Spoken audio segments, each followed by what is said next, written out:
ఖమ్మం జిల్లా వెలుగుమట్ల భూదాన్ భూముల కూల్చివేతల్లో ఇళ్లు కోల్పోయిన నిర్వాసితులకు తెలంగాణ ప్రభుత్వం గుడ్ న్యూస్ చెప్పింది. ఇవాళ అర్హులైన లబ్ధిదారులకు ఇళ్ల పట్టాలు పంచేందుకు రేవంత్ రెడ్డి సర్కారు సిద్ధమైంది. ఖమ్మం ఐడీఓసీ కార్యాలయంలో పట్టాల పంపిణీ కార్యక్రమం చేపట్టనున్నారు.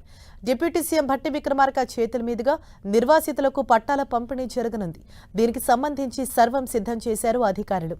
కలెక్టర్ ఆధ్వర్యంలో గత వారం రోజులుగా సర్వే నిర్వహించారు. భూదాన్ భూముల్లో ఇళ్లు నిర్మించుకున్న వారిలో అర్హులు ఎవరన్న దానిపై ప్రత్యేకంగా సర్వే చేశారు.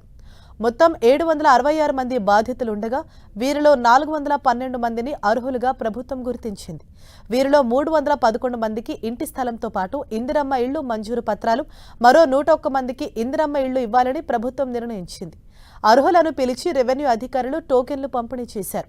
ఇవాళ డిప్యూటీ సీఎం భట్టి విక్రమార్క, మంత్రులు తుమ్మల, పొంగులేటి పట్టాలు పంపిణీ చేయనున్నారు.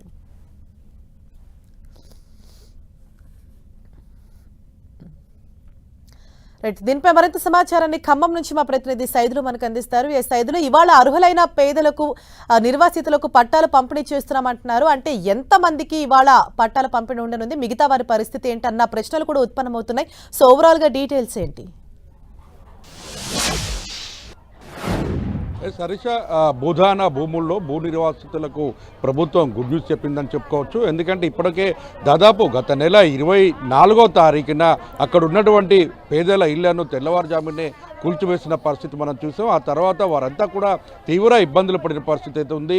చంటి పిల్లలను, వృద్ధులను సంకల పెట్టుకొని వారంతా కూడా పునరావాస కేంద్రాలకు తరలి వెళ్లారు. దాదాపు 14-15 రోజుల పాటు కూడా అది కేవలం పునరావాస కేంద్రాల్లో ఉంటూ అటు ప్రతిపక్ష పార్టీలు ఆందోళనలు కొనసాగించిన పరిస్థితి అయితే ఉంది. ఈ నేపథ్యంలో ఒకసారిగా రాష్ట్రానికి సంబంధించినటువంటి కీలకమైనటువంటి మంత్రులు డిప్యూటీ సీఎం మల్లు భట్టి విక్రమార్క, వ్యవసాయ శాఖ మంత్రి తుమ్మల నాగేశ్వరరావుతో పాటు రెవెన్యూ శాఖ మంత్రి పొంగులేటి శ్రీనివాసరెడ్డి కూడా ఖమ్మం జిల్లా నుంచే ప్రాతినిధ్యం వహిస్తున్నారు. అయితే దాదాపుగా రాష్ట్ర రాజకీయాలనే కుదిపేశాయని కూడా చెప్పుకోవచ్చు. భూదాన భూముల విషయంలో ఇప్పటికే వారి దగ్గర డబ్బులు తీసుకొని అక్రమంగా వసూలు చేసినటువంటి వారిపైన కేసులు నమోదు చేసి కూడా అరెస్ట్ చేసిన పరిస్థితి కూడా చూసాం. ఎవరైతే అక్రమంగా డబ్బులు వసూలు చేశారో పేదల నుండి వారి దగ్గర నుంచి కూడా రికవరీ చేయడానికి కూడా ఇప్పటికే ఆదేశాలు జారీ చేసిన పరిస్థితి ఉంది. మొత్తంగా అక్కడ దాదాపు 1496 గుడిసెలు వేసుకొని నివాసం ఉంటున్నామని అక్కడ స్థానికులు చెప్తున్నప్పటికీ ప్రభుత్వ అధికారులు మాత్రం 726 మంది మాత్రమే లబ్ధిదారులుగా ఉన్నారని గుర్తించారు. ఆ 726 కుటుంబాలకు సంబంధించి కూడా ఇప్పటివరకు చూసుకుంటే 311 మంది అసలైనటువంటి లబ్ధిదారులుగా గుర్తించి వారందరూ కూడా టోకెన్స్ కూడా మంజూరు చేసిన పరిస్థితి కనిపిస్తుంది. టోకెన్స్ ఇవ్వడంతో ఈరోజు మధ్యాహ్నానికి సంబంధించి సాయంత్రం అంటే మధ్యాహ్నం తర్వాత 3 మంత్రుల చేతుల మీదుగా వారందరూ కూడా పట్టాల పంపిణీ కార్యక్రమం కొనసాగుతుంది. 101 మందికి సంబంధించి ఇతర గ్రామీణ ప్రాంతాలలో వాళ్ళ సొంత స్థలం ఉండటంతో వారికి ఇందిరమ్మ ఇళ్లను కూడా వాళ్ళ సొంత గ్రామాల్లో మంజూరు చేసిన పరిస్థితి అయితే కనిపిస్తుంది. మిగిలినటువంటి వారంతా కూడా తమకు ఇంకా ఇళ్ల పట్టాలు, తమకు టోకెన్స్ ఇవ్వలేదు, అర్హులుగా గుర్తించలేదని కూడా చెప్తున్న పరిస్థితి కనిపిస్తుంది. గుర్తించని వారంతా కూడా ఆందోళన వ్యక్తం చేస్తున్న పరిస్థితి అయితే ఉంది. ఎందుకంటే ఇప్పటివరకు చూసుకున్నట్లయితే దాదాపుగా అక్కడ ఉంటున్నటువంటి 2000 మంది పైగా తాము ఉన్నామని అక్కడ చెప్తున్నప్పటికీ అధికారులు మాత్రం కేవలం 700 కుటుంబాలే నివాసం ఉంటున్నాయని గుర్తించడం, అన్నింటిలో 312 మందే లబ్ధిదారులుగా గుర్తించడంతో ఒక్కసారిగా ఎవరైతే టోకెన్స్ రాలేదో, ఎవరైతే లబ్ధిదారులుగా గుర్తించలేదో వారందరికీ సంబంధించి కూడా ఎవరు కూడా తీవ్ర ఆందోళన వ్యక్తం చేస్తున్న కలెక్టరేట్లో కూడా ఆందోళన కొనసాగించిన పరిస్థితి, ఉన్నతాధికారుల దృష్టికి కూడా తీసుకెళ్తున్న పరిస్థితి కనిపిస్తుంది. మనం చూడొచ్చు ఇక్కడే టీటీడీసీలోనే అంతా కూడా పునరావాస ఉన్నటువంటి పరిస్థితి. అయితే ఇక్కడ పునరావాస కేంద్రాల్లో ఉంటున్నటువంటి వారంతా కూడా ఇంకా తమకి ఇళ్ల స్థలాలు, పట్టాలు తమ పేర్లు రాలేదు, అర్హులుగా తమను గుర్తించలేదని కూడా వారందరూ కూడా అధికారుల దృష్టికి తీసుకెళ్తున్న పరిస్థితి కనిపిస్తుంది. ఇప్పటికే వీరి పునరావాస కేంద్రాల దగ్గర ఎలాంటి అవాంఛనీయ సంఘటనలు, గొడవలు జరగకుండా ఉండేలాగా పోలీసులు మాత్రం భారీ బందోబస్తును కూడా ఏర్పాటు చేసిన పరిస్థితి కనిపిస్తుంది. మొత్తంగా చూసుకుంటే కొంతమంది ఎవరైతే ఇక్కడ టోకెన్స్ ఇచ్చారో ఆ లబ్ధిదారులకు గుర్తించినటువంటి వారు ఇక్కడ ఖాళీ చేసి ప్రత్యేకించి మళ్ళీ ప్రైవేట్గా రూములు తీసుకొని ఇళ్ల నిర్మాణం చేపట్టుకునేందుకు అధికారులు అంటే వారంతా కూడా ప్రయత్నం చేస్తున్న పరిస్థితి కనిపిస్తుంది.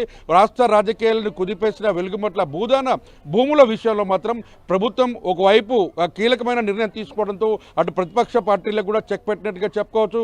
అయితే ఇప్పటి వరకు వాళ్ళకి ఇచ్చినటువంటి మొత్తాన్ని కూడా జీపీఎస్ ద్వారా మాత్రమే పట్టాలకు సంబంధించి కూడా తయారు చేశారు. పట్టాలకు తయారు చేసడంతో పాటు ఇప్పటి వరకు ఆ స్థలం ఎక్కడ ఉంది, స్థానికంగా అదే ప్లేస్లో ఇస్తారా లేక ఇతర ప్రత్యామ్నాయ స్థలంలో వాళ్ళకి పట్టాలు పంపిణీ చేసి స్థలం కేటాయిస్తారన్న దాని మీద కూడా అధికారులు స్పష్టత ఇవ్వని పరిస్థితి ఉంది. అయితే దీనికి సంబంధించి కూడా మధ్యాహ్నం తర్వాత సాయంత్రం 4 గంటలకి ముగ్గురు మంత్రులు కలెక్టరేట్లో ముగ్గురు మంత్రులు deputy CM Mallu Bhatti Vikramarka, revenue శాఖ మంత్రి పొంగులేటి శ్రీనివాసరెడ్డి, అదేవిధంగా వ్యవసాయ శాఖ మంత్రి తుమ్మల నాగేశ్వరరావు ఈ ముగ్గురు చేతుల మీదుగా లబ్ధిదారులను గుర్తించి వారందరూ కూడా పట్టాల పంపిణీకి సిద్ధం చేస్తున్న పరిస్థితి, మొత్తం పట్టాలు కూడా తయారు చేస్తున్న పరిస్థితి కనిపిస్తుంది. ఇప్పుడు మనకు విజువల్స్లో కనిపిస్తున్నటువంటి వారు దాదాపుగా ఇంకా 400 మంది పైగానే లబ్ధిదారులుగా ఉన్నటువంటి పరిస్థితి ఉంది. తమని వారు గుర్తించలేదు. కొంతమంది ఇక్కడ వాళ్ళు ఊరికి వెళ్ళడం కానీ పుణ్యక్షేత్రాలకు వెళ్ళి ఉన్నటువంటి వారు కానీ వెళ్ళిన వారిని ఎవరిని కూడా ఐడెంటిఫికేషన్ చేయలేదు. సర్వేలు చేసినప్పటికీ తమ పేర్లు రాలేదని కూడా ఆవేదన వ్యక్తం చేస్తున్న పరిస్థితి ఉంది. మొత్తంగా కావాలంటే ఉన్నతాధికారులు మళ్ళీ రీసర్వే చేసి వారంతా కూడా పట్టాలు మంజూరు చేయాలని చెప్పేసి కూడా చెప్తున్నారు. కొద్దిమంది దగ్గర భూదాన బోర్డుకు సంబంధించినటువంటి పట్టాలు ఉన్నాయి, అక్కడే నివాసం ఉన్నాం, కానీ అధికారులు వ్యవహరించిన తీరు కొంత అసహనంగా ఉంది, మాకు కూడా న్యాయం చేయాలని కూడా వారంతా నిన్న కలెక్టరేట్ దగ్గర కూడా ధర్నా నిర్వహించిన పరిస్థితి ఉంది. వినతి పత్రాలు కూడా అందజేశారు. అయినా ఇప్పటివరకు చూసుకున్నట్లయితే ఎటువంటి అధికారుల నుండి సమాచారం ఇవ్వలేదని కూడా చెప్తున్న పరిస్థితి ఉంది.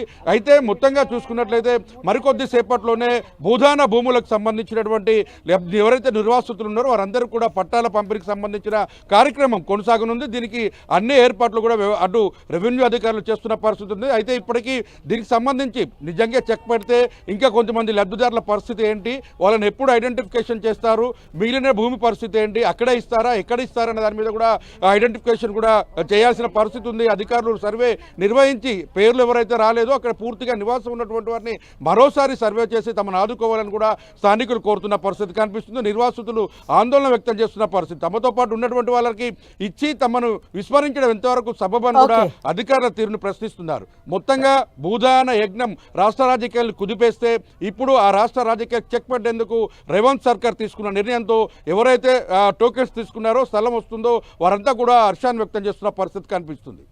Thank you Saidulu.